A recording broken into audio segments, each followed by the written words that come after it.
성령의 열매라고 하면은 이제 어린 시절부터 신앙생활을 했던 저에게 있어서는 때로는 그렇게 와닿는 주제는 사실 아니었습니다.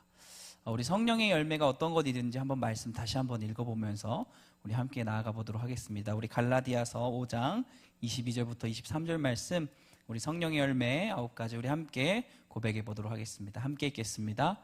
오직 성령의 열매는 희락과 화평과 오래 참음과 자비와 양선과 충성과 온유와 절제니 이 같은 것을 금지할 법이 없느니라. 아멘. 저희들 이제 목장 속이 이제 이 열매로, 성령의 열매로 되어 있어서 우리에게 어느 정도 또 익숙할 수 있는데, 사실 이제 이 성령의 열매라는 것을 딱 들었을 땐 뭐 이런 게 있구나 정도? 아니면 뭔가 왠지 그냥 철학적 주제 한 가지가 아니나 이렇게 좀 이질감이 느껴졌던 것 같습니다. 근데 분명하게 우리에게 하나님께서 성령의 열매를 허락하시고 그 성령의 열매가 우리에게는 꼭 필요하다라는 것을 우리는 먼저 오늘 말씀 가운데 기억해야 될 줄 믿습니다. 그것이 왜 필요한가라는 것을 바로 오늘 갈라디아서 방금 읽었던 5장에서 전반적으로 설명을 하고 있어요. 왜냐하면 이 성령의 열매라는 것은 이 죄된 우리들이, 그리고 이제 사망 권세 가운데 더 이상 유한한 삶을 살며 자유함이 없는 우리에게 온전히 1차적으로 우리가 예수 그리스도로 말미암아 자유함을 얻게 되었습니다. 그리고 그 자유함을 더불어 이 땅 가운데 이제 잘 그 자유함을 누리며 살아가야 되는데, 그때 필요한 게 뭐냐? 바로 이 성령의 열매라는 거예요. 그러니까 예를 들면 이런 겁니다. 우리가 살아갈 때 죄수라고 합시다. 죄수고 감옥에 갇혔었어요, 사실. 근데 이제 누군가 나의 보석금을 대신 내주고 또는 용서함을 받아서 이제 감옥에서 나올 수 있게 됐어요. 근데 너무 오랫동안 내가 감옥에 갇힌 나머지 이 세상을 어떻게 지혜롭게 잘 살 수 있는 그 방법을 모른다는 거죠. 그러니까 자유를 얻었지만 그 자유를 제대로 누리지 못한다는 거예요. 근데 이 성령의 열매를 우리가 온전히 누리면 이 세상 가운데 자유함을 얻은 것을 온전히 누리며 살 수 있기 때문에 오늘 말씀 가운데 성령의 열매가 꼭 필요하다라는 것을 우리는 생각해야 된다라는 겁니다. 그래서 이 성령의 열매, 우리가 이제 하나님의 자녀로 살고 예수님의 제자로 살아갈 때 꼭 이 성령의 열매를 취하며 우리가 실제적으로 이 땅 가운데 그 하나님께서 주신 선물, 그 자유함을 누리며 살 수 있는 저와 성도님들 되시기를 간절히 소망합니다. 성령의 열매 오늘 자비입니다. 자비. 네, 자비란 뭘까요? 바로 이 하나님의 은총이, 이 하나님의 은혜가 우리의 삶 가운데 임재하는 것이다. 그러니까 하나님이 베푸시는 은혜를 누리는 삶, 그것이 바로 그 자체가 자비다라는 거죠. 우리가 원래 단어 뜻이 있는데 함께 살펴보면 이 자비라는 것은 이 사랑자의 슬플 비를 쓰고 있습니다. 그러니까 그 의미는 남을 깊이 사랑하고 가엾게 여기고 또 그렇기 때문에 베푸는 혜택, 은혜다라고 설명을 하죠. 그러니까 하나님께서 우리를 사랑하시고 또 함께 사랑하고 또 함께 슬퍼할 때 함께 슬퍼해 주시고 그것을 가만두고 볼 수 없어서 우리에게 베푸는 은혜를 주시는 것이 바로 자비다라고 우리는 먼저 알면 되겠습니다. 그래서 오늘 본문 말씀이 정확히 그 자비하신 하나님이 우리에게 어떠한 삶과 어떠한 은혜를 베푸시는지를 정확히 설명해 주고 있다는 것입니다. 우리 시편 145편 17절부터 오늘 본문 20절 말씀까지 그 자비하신 주님이 어떤 분이신지 한번 명확히 깨달으며 우리 말씀 같이 읽어보도록 하겠습니다. 함께 읽겠습니다. 여호와께서는 그 모든 행위에 의로우시며 그 모든 일에 은혜로우시도다.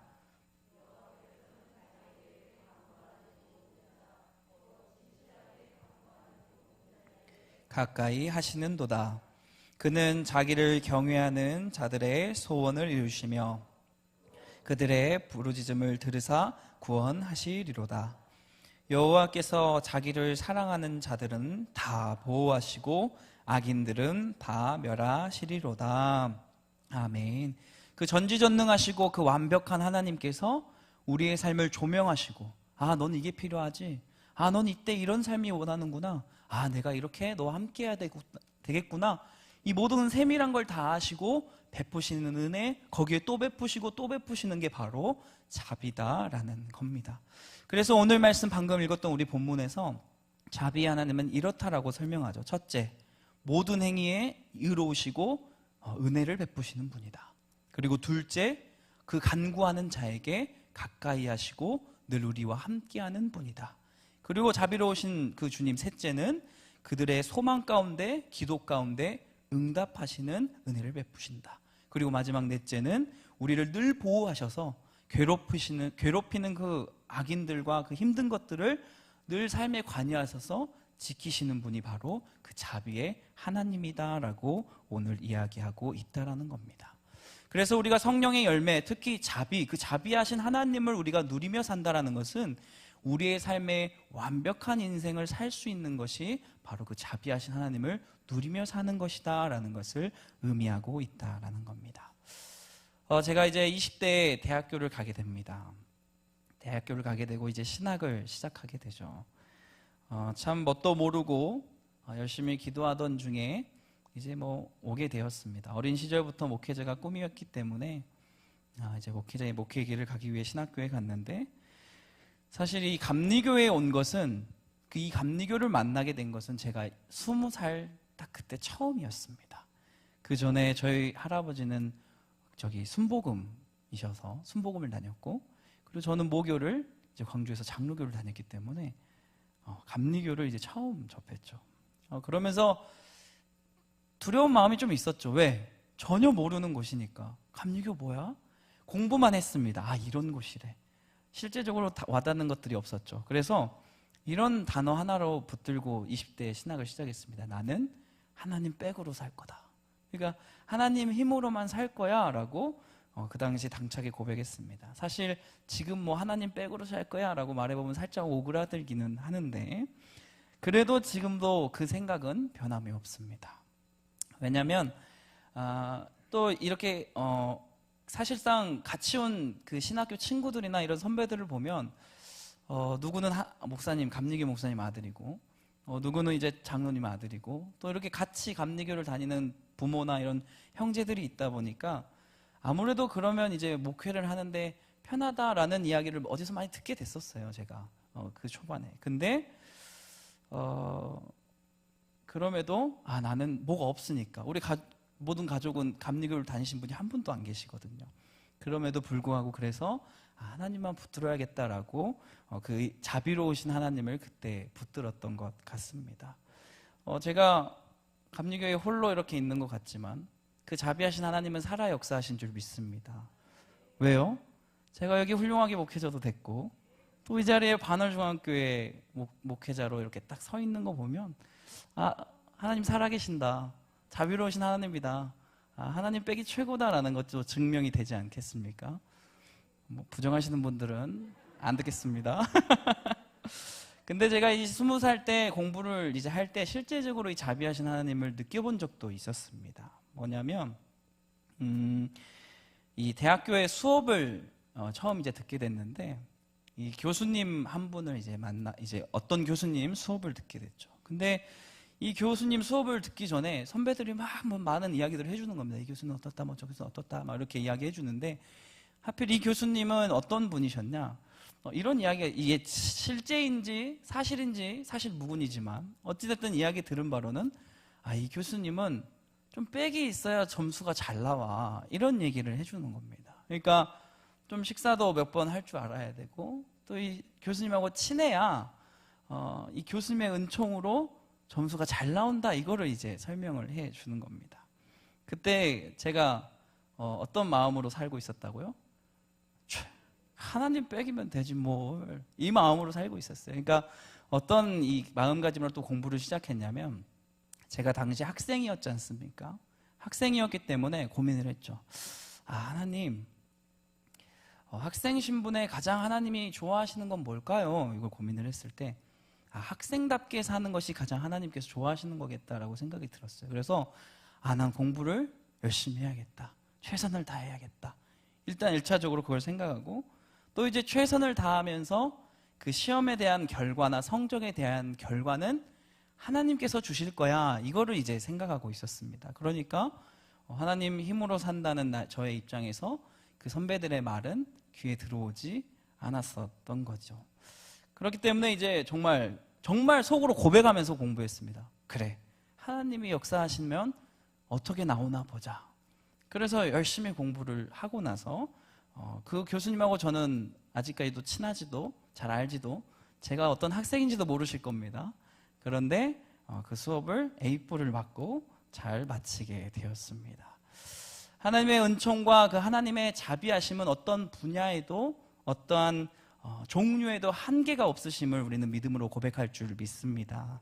하나님이 나의 든든한 백이시고 나의 힘이시며 그 자비로우신 하나님은 우리 삶 가운데 온전히 자비를 베푸시고 임재하시는 분이라는 것을 기억하여서 이 자비하신 하나님을 누리시는 저와 성도님들 되시기를 간절히 소망합니다. 이 하나님의 힘으로, 이 하나님의 백으로 이 자비하심을 누렸던 대표적인 사건은 또 뭐가 있죠? 성경 가운데 바로 출애굽 사건이 있습니다. 우리 출애굽기 6장 5절 말씀 함께 읽어보도록 하겠습니다. 함께 읽겠습니다.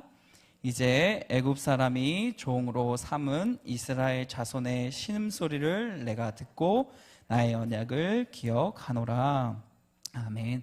사실 이들을 구출했을 때 그들 불평불만투성이었습니다. 다시 돌아가야 되지 않냐? 뭐 하나님 어디 있냐? 모세를 막 때려 죽이려고 하고 막 그랬죠. 근데 사실 하나님은 이들을 그냥 다시 돌려보내도 되셨습니다. 그런데 그들의 신음소리를 기억하셨고 그들에게 정말 필요한 것이 무엇인지를 기억하셔서 그들을 자비를 베푸신 하나님께서 출애굽시키셨고 그들이 온전히 하나님의 은혜를, 하나님의 축복을 누리며 살게 하셨기 때문에 이 출애굽 사건은 정확한 자비하심에 나타난 사건이다라는 거죠. 근데 여기에서 멈춘 것이 아닙니다. 정확히 하나님은 어느 정도까지 그들을 이끄셨냐? 우리 출애굽기 13장 21절 22절 제가 읽어드릴게요. 여호와께서 그들 앞에서 가시며 낮에는 구름기둥으로 그들의 길을 인도하시고 밤에는 불기둥을 그들에게 비추사 낮이나 밤이나 진행하게 하시니 낮에는 구름기둥 밤에는 불기둥이 백성 앞에서 떠나지 아니하리라. 아멘. 결국 이스라엘의 모든 것을 입히시고 먹이시고 이끄시면서 그들의 자비하신 하나님으로 그들을 온전히 구원의 길까지, 온전히 그 출애굽하는 노예 생활을 벗어나는 그 삶까지 이끄신 그 자비하신 하나님을 우리는 살펴볼 수 있습니다. 지금까지 오늘 말씀을 통해 우리는 자비하신 하나님이 어떻게 일하시는지, 어떠한 분이신지, 그리고 그 자비는 무엇인지 함께 살펴보았는데, 이제는 우리는 이 말씀을 통해서 무엇까지 가야 할까요? 이제는 이 자비를, 이 성령의 열매를 취해야 될 줄 믿습니다. 자비를 알면서 멈추는 게 아니라 이제는 내가 그 자비를 받고 그 자비를 베풀 줄도 아는 사람까지 가야 되는 게 오늘 말씀에서 성령의 열매를 취해야 한다라는 것을 의미합니다. 우리가 자비를 베풀 수 있다라는 것은 우리는 사실 전지전능하고 장풍을 쏘고 이렇게 히어로처럼 할 수 없지 않습니까? 그래서 우리의 삶에 한해서 자비라는 것을 쉽게 이야기하면 뭐냐? 친절하고 또 친절한 삶을 바로 자비다라고 이야기할 수 있을 것 같습니다. 내가 아무리 불편하더라도 다른 누군가를 돕기 위해 기꺼이 희생하는 것, 이것이 이제 우리가 자비를 베푸는 삶, 우리 인간이 예수님의 제자로 이렇게 실천하며 살 수 있는 자비다라는 것이죠. 제가 고향이 어디인 줄 아십니까, 성도님들? 네, 저는 전라도 광주 출신입니다. 지역색을 드러내는 거 아닙니다. 제가 광주 사람이면서 이 전라도 사람들을 쭉 보면서 이렇게 그들의 특징을 좀 잠시 나누고자 하면은 그들의 특징이 바로 자비가 아닐까 생각이 들었습니다. 전라도를 높이는 게 아니라, 물론 전라도는 제 개인적인 의견으로 인내는 좀 필요합니다. 근데 상대적으로 자비는 더 높은 것 같아요. 뭐냐면 어떤 자비가 있을까? 먼저 음식에 있어서 잘 베풉니다. 진심입니다. 우리 담임 목사님 통해서도 듣는 간증이기도 한데 이 사진을 보면은 이게 이제 전라도식의 한정식 사진이죠. 음식이 1층이 아니에요. 2층, 3층까지도 갑니다. 그렇게 아유 그만 줘, 이거 어떻게 먹어, 이 정도 말이 나올 정도로 그 음식에 있어서 더 정을 베풀고 어떻게 보면 자비, 친절을 베푸는 것이 전라도일 수 있습니다. 그리고 또 어떤 게 있냐면 도울 일이 생기거나 어떤 누가 힘들어하는 거 보면 이걸 막 참지를 못해요. 막 누가 도와달라고 말도 안 하는데 막 가서 도와줘야 될 것 같고 막 이렇게 하는 것이 약간 전라도 사람들의 특징이라 할 수 있습니다. 지극히 개인적인 의견입니다. 제가 경험했던. 그래서 전라도 사람을 뭐라고 또 표현하기도 하냐면 오지랖의 민족이다 라고 이야기를 때론 하기도 합니다. 자비를 베풀기 위해서 우리가 생각하는 것, 친절이고 오지랖일 수 있다라고 쉽게 이해하면 될 것 같습니다. 그러면 우리가 교회에서 자비를 베풀 수 있는 것은 무엇이 있을까? 바로 이 헌신의 자리, 그것이 바로 자비를 베푸는 삶이다라고 우리는 이해하면 되겠습니다. 내가 교회 학교 교사로서 아이들을 섬기고 그 아이들을 위해 베풀 때, 그리고 봉사를 통해서 우리 모든 교인들을 섬기고 베풀 때, 우리 찬양하는 것을 통해서 찬양의 은혜의 통로가 되어서 예배를 돕고 그 모든 것을 베풀 때 우리가 바로 할 수 있는 자비이며 우리가 할 수 있는 친절이고 그 성령의 열매를 취하는 것이라는 거죠. 우리 모두가 자비를 베푸며 사시기를 간절히 소망합니다. 온전히 우리가 받은 자비는 온전히 다시금 자비로 베풀어야 될 줄 믿습니다. 근데 중요한 것은 이 자비가 친절이라고 해서 친절만 하면 된다는 것은 또 아닙니다.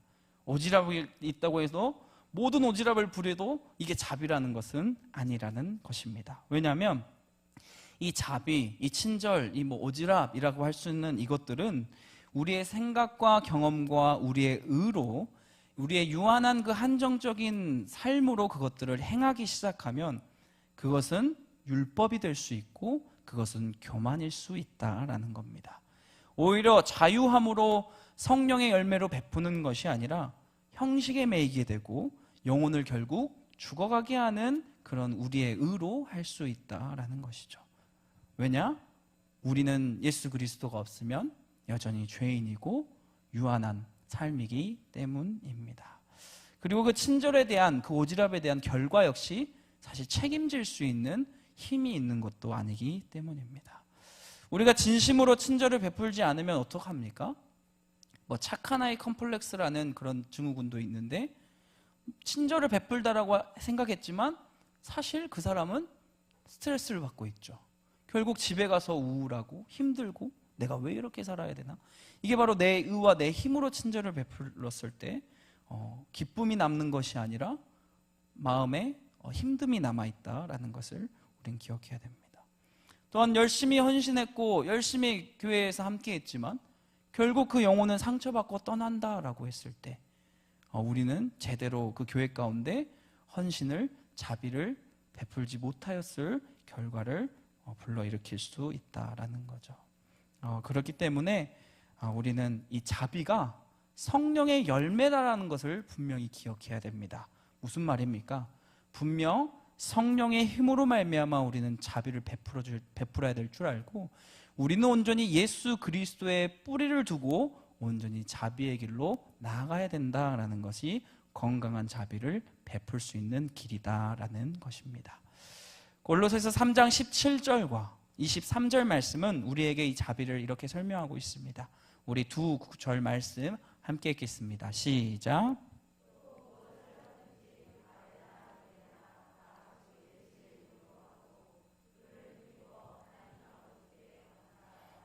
무슨 일을 하든지 마음을 다하여 주께 하듯 하고 사람에게 하듯 하지 말라. 아멘. 우리가 자비를 베풀고 우리 안에 하나님의 그 성령의 열매로 살아가는 것은 뭐냐면 주의 이름으로 해야 되고 또 그것을 베풀 때 주께 하듯 해야 한다라는 겁니다. 내가 생각하고 내가 경험했던 걸로 하는 것이 아니라 우리가 온전히 성숙한 그리스도인으로서 성령의 열매인 자비를 베풀기 위해선 우리 이 성령 안에서 예수 그리스도 안에서 해야 할 줄 믿습니다. 따라서 온전히 성령과 함께 자비함을 베푸실 수 있는 저와 성도님들 되시기를 간절히 소망합니다. 그렇다면 그 친절과 그 사랑은 온전히 정말 영혼을 살아나게 할 것이고 또한 그 오지랖은 집층과 불만을 불러일으키는 것이 아니라 행복과 사랑을 가득 넘치게 할 줄 믿습니다. 우리는 그렇게 성령 안에서 자비를 베품으로 우리 교회가 온전히 건강하게 성장되고 또한 서로를 건강하게 사랑하고 또 사랑할 수 있는 우리 반월중앙교회 되기를 간절히 소망합니다.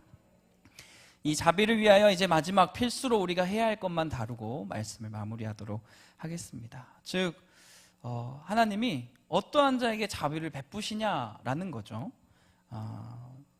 자비로움, 이 은총을 베푸는 것, 이거를 생각하면 옛날 그 사극에서의 장면들이 많이 생각납니다. 최근에는 이제 옷소매 붉은 끝동이라는 이 드라마에서 좀 이런 그런 모습을 살펴보게 됐는데, 거기에 이제 이준호라는 이제 정조 왕의 이야기죠. 요즘 가장 인기가 많답니다. 네, 빨간 용포를 입고 왕이 이제 백성들이 잘못을 했을 때 용서를 하거나 또는 이제 잘한 자에게 상을 주거나 했을 때 이 왕에게 신하들이 이렇게 고백을 하죠. 뭐라고 고백하죠? 성은이 망극하옵니다. 이렇게. 네. 연기를 잘 못했죠? 자, 하나님에 비한다면 한낱 인간의 왕에 불과한 이 왕에게도 지금 말이 꼬이죠? 자, 하나님에 비하면 한낱 인간밖에 안 되는 그 왕에게도 우리 모든 사람들은 성은이 망극하다라고 고백하고 감사한다라는 겁니다. 우리 본문 오늘 145편 21절 말씀입니다. 우리 함께 읽겠습니다. 내 입이 여호와의 영예를 말하며 모든 육체가 그의 거룩하신 이름을 영원히 송축할지로다. 아멘. 우리는 그 주님의 그 자비하심과 함께 더불어 그 주님을 늘 감사를 표하고 늘 그 주님 앞에 송축해야 될 줄 믿습니다. 그렇게 주님을 찬양하고 감사할 때 하나님은 더욱더 자비를 베풀어 주시고 은혜를 베풀어 주시고 우리와 함께 하신다라는 거죠. 이사야의 선지자 역시 그러한 고백이 있습니다. 우리 이사야 63장 7절 마지막으로 함께 읽겠습니다. 함께 읽습니다.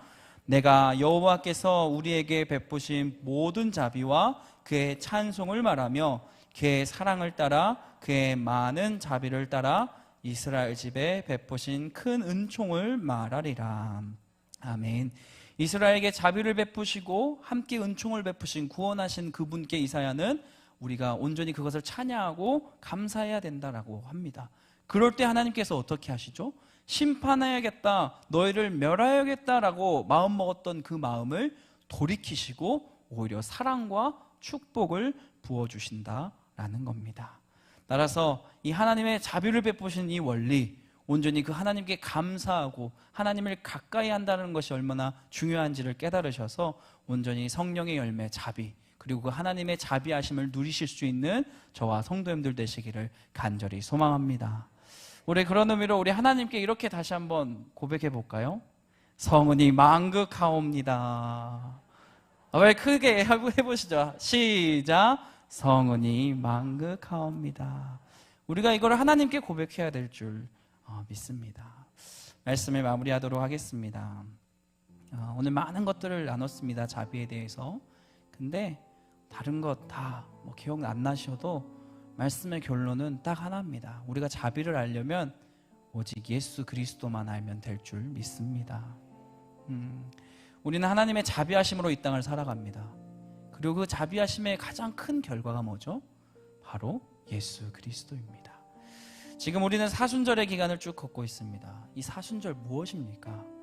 우리를 위해 베푸신 그 자비하심을 충분히 느끼고 충분히 이렇게 누리라는 그런 기간입니다.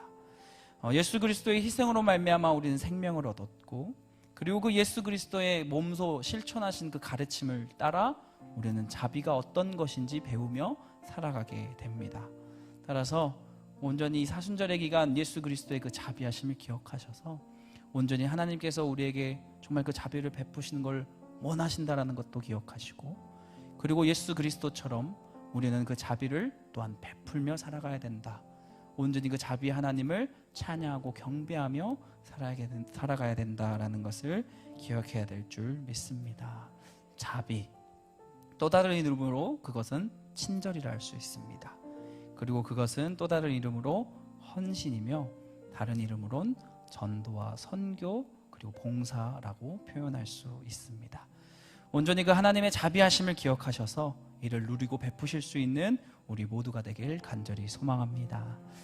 우리 하나님 앞에 감사의 의미로 마지막 결단 찬양하고 제가 기도하고 마무리할 때 우리 왕이신 나의 하나님 함께 찬양하며 송축하며 이 시간 말씀을 마치도록 하겠습니다.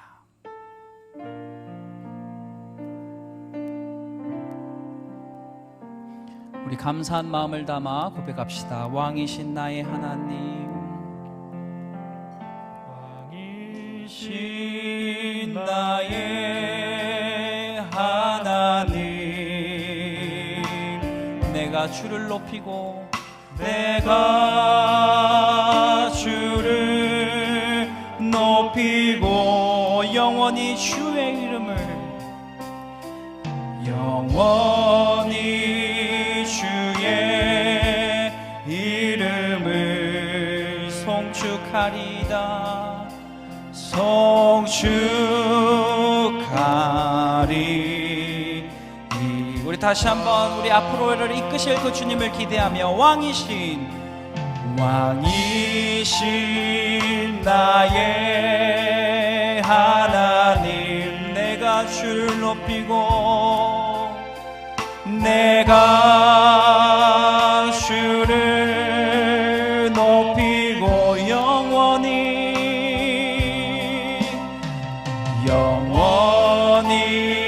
주의 이름을 송축하리다 송축하. 우리 두 눈을 감고 다시 한번 고백합니다. 왕이신 나의 하나님, 왕이신 나의 하나님, 주님 제가 자비를 베풀며 살겠습니다. 내가 주를 높이고 영원히 주의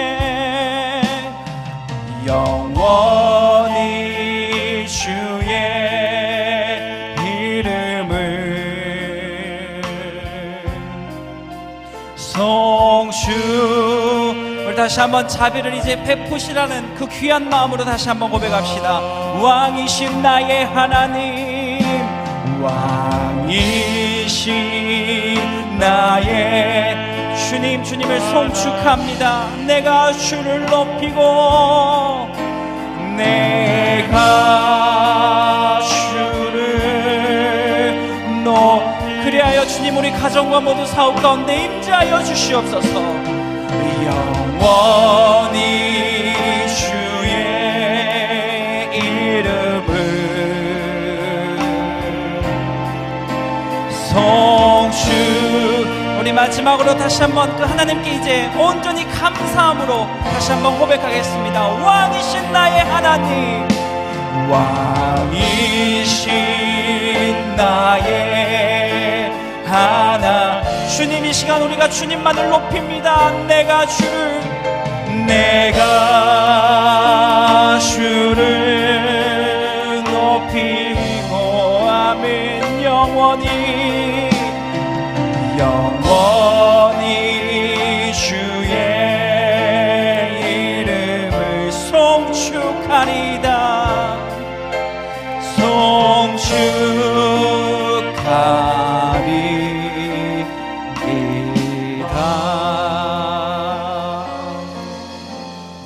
사랑과 은혜가 풍성하신 하나님, 이 시간 자비로우신 그 하나님의 말씀을 듣게 하여 주심에 감사합니다.